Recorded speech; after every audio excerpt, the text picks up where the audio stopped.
नमस्कार, राम राम। ये चार्ट एक बच्चे के लिए आया है कि इनके बेबी नहीं हो रहा है, 2 साल हो गए हैं शादी को और ये बेबी चाहते हैं हम अपनी लाइफ में। तो उन इसके लिए ये चार्ट दिखाने के लिए आया है। देखिए, ये लगन है, सिंह लगन और लगन लॉर्ड बैठे हैं यहाँ। ठीक है, तो अपने से दूसरे होकर बैठे हैं और अपने मित्रों के साथ में बैठे हुए हैं। अब हम आते हैं फिफ्थ हाउस पर। फिफ्थ हाउस में यहाँ पर धनु राशि और धनु राशि के जो लॉर्ड हैं वो अपनी ही घर को देख रहे हैं। तो ये तो हो गई अच्छी बात एक, है ना। लेकिन जो खराब बातें हैं वो ये हैं कि शनि देवता बैठे हुए हैं। पहले तो यहाँ पर ये सिंह लगन लगन की कुंडली है, तो शनि तो वैसे भी यहाँ पर कुछ अच्छा नहीं करेंगे। ऊपर से इनका लिंक छठे घर से हो गया। छठे घर में भी राहु बैठे हैं, है ना। छठे और सातवें से लिंक हो गया। अच्छा, दूसरी चीज़ देखिए, मंगल की चौथी दृष्टि आ रही है यहाँ पर, है ना। क्रूर ग्रह है मंगल भी यहाँ पर। तो ये डिनाई तो हो गया, एक तरीके से डिले हो गया कि डिले तो हो ही गया, मतलब हर तरीके से। लेकिन जुपिटर की दृष्टि इसे बचा रही है। अब दशा के ऊपर बात आती है। दशा चल रही है इनकी वीनस की। वीनस में चल रहे हैं मून। अच्छा जी, मून के बाद जब भी मून में जुपिटर आ जाए, या तो ठीक है, और या फिर इनके चांसेस जो बनेंगे, या फिर बनेंगे जब वीनस में सीधे जुपिटर आ जाए। ठीक है, वो अभी बहुत लेट है सिचुएशन। तो इसमें मून में जब जुपिटर आएंगे तो उसके लिए इन्हें टाइम कम मिलेगा, सबसे बड़ी बात ये है। दूसरी बात, गोचर में स्थिति सही होने पर इनकी अ, हो सकता है कि बेबी आसानी से हो जाए। आसानी तो खैर कुछ है ही नहीं, क्योंकि शनि राहु और मंगल जैसे क्रूर ग्रह दृष्टि और ग्रह बैठे हुए हैं या फिर संबंध बनाए हुए हैं, तो ये मुश्किल ही है। दूसरी बात, जब भी ये इनको सोचा जाएगा कि अपने बच्चे के लिए जब भी ये सोचेंगे, तो इनको पहले उपाय करने पड़ेंगे। उपाय का मतलब क्या है? हम कह देते हैं कि उपाय उपाय का मतलब है जब विषैले ग्रह, मतलब कि विषैले जैसे कि राहु को एक नाग की संज्ञा दी गई है, ठीक है, इस तरह के ग्रह, और जैसे सैटर्न है और मार्स को क्रूर ग्रह कहा गया है, तो इनके विषैले तत्व निकालने के लिए कहीं ना कहीं इन्हें यज्ञ, दान, होम और जाप, इस तरह की चीज़ों का सहारा लेना पड़ेगा, या फिर फास्टिंग, है ना। तो कहीं ना कहीं जो हमारे प्राचीन लोग थे वो यही सब उपाय करते थे। या तो पंडित को बैठाकर जाप कराते थे, हवन कराते थे इन्हीं चीज़ों के द्वारा, या फिर व्रत रखने को बताते थे पंडित जी पहले। अब हम पुरानी चीज़ों को भूल गए हैं और बहुत सारी चीज़ें ऐसी हैं जैसे कि वास्तु के माध्यम से ये चीज़ यहाँ रखवा दो, ये चीज़ यहाँ रखवा दो। ठीक है, उनका भी इफ़ेक्ट होता है, लेकिन वो एक टेम्परेरी है, कि टेम्परेरी बेस पर उनका इफ़ेक्ट होता है कि थोड़े दिन के लिए बात टल गई, चलो हमारी ग्रह शांत हो गई और ठीक ठाक महसूस होने लगा। अगर कोई स्वास्थ्य वगैरह में दिक्कत आ रही है या कुछ ऐसी चीज़ें हो रही हैं, उसे डिले करने के लिए हमने वो चीज़ कर ली। लेकिन अगर एक परमानेंट रिजल्ट लेनी है, परमानेंट भी मतलब ऐसे नहीं कि एक बार जाप कर लिया तुम्हें परमानेंट रिजल्ट मिल गए।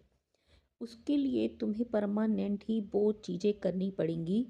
जैसे कि आम, फिर आप, अब जैसे मान लिए आपने कोई हवन किया, यज्ञ किया, तो उसे टाइम टाइम पर करना पड़ेगा, तब जाकर उस चीज़ के रिजल्ट मिलेंगे। और जब जब आप ये चीज़ें कर लेंगे, तब जाकर आपको अगर कोई नग पहनना है, जैसे कि अगर अगर हम देखें कि जुपिटर यहाँ पर वीक है, बुध की राशि में है, ठीक है, और भी चीज़ें हैं, तो हम अगर जुपिटर को स्ट्रॉन्ग करना चाहें यहाँ पर, तो हम जुपिटर का नग इन्हें पहना सकते हैं, ठीक है, जैसे कि पुखराज इन्हें पहना सकते हैं। लेकिन उसके लिए पहले शोधन कार्य करना पड़ेगा। शोधन के बाद में जुपिटर के लिए हम नग पहना सकते हैं। उससे पहले अगर ये नग पहना गया तो ये काम नहीं करेगा, या फिर करेगा तो ये बैक मारेगा दोबारा से। तो ये चलिए इनकी वो भी देख लेते हैं, अम, इनकी सप्तमांश कुंडली। नवमांश पे भी ध्यान दे लेते हैं। नवमांश में भी लगभग यही स्थिति है। देखिए, नवमांश में राहु केतु का एक्सिस है यहाँ पर।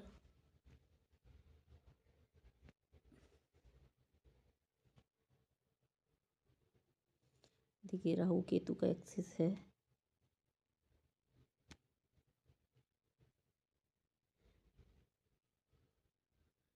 और देखें तो राहु केतु का एक्सिस ही यहाँ पर काफ़ी साबित हो रहा है, क्योंकि कहीं ना कहीं यहाँ पर भी ये चांस नहीं दिख रहे हैं। इसे घुमाकर भी हम देख सकते हैं, लेकिन चलिए सीधे हम सप्तमांश कुंडली पर आते हैं।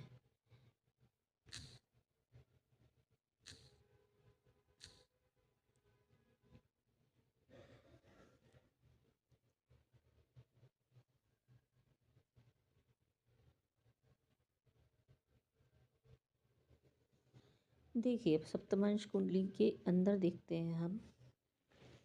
अब लगन में देखते हैं। सबसे पहले सप्तमांश की लगन को देखते हैं। तो लगन में जुपिटर यहाँ पर बैठे हुए हैं बुध की राशि में, जैसे कि पहले बैठे हुए थे बुध की राशि में 11वें घर में।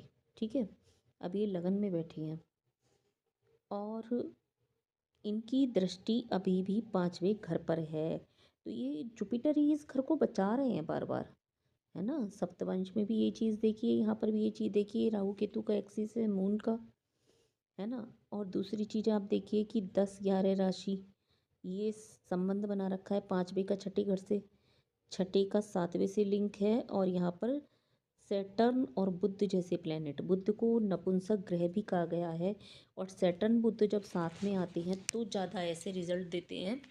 तो कहीं ना कहीं हम उसे उससे नहीं जोड़ेंगे, क्योंकि इन दोनों पर भी जुपिटर की दृष्टि आ रही है। तो 5वीं और 7वीं दृष्टि इस जातक को बच्चा दिलाने में सक्षम हो सकती है, यह होगी, लेकिन डिले हो रहा है, डिनाई नहीं है। ठीक है। और कहीं ना कहीं यहाँ पर मंगल की 8वीं दृष्टि अभी भी आ रही है। 10वीं यहाँ आ गई तो 8वीं यहाँ हो गई राहु पर। तो इन्हें बेहद देख कर चलना है और अपने स्वास्थ्य का भी ध्यान रखना है। जब भी प्रेगनेंसी होगी उस टाइम में पूरे टाइम बहुत सेफ्टी के साथ इन्हें चलना है।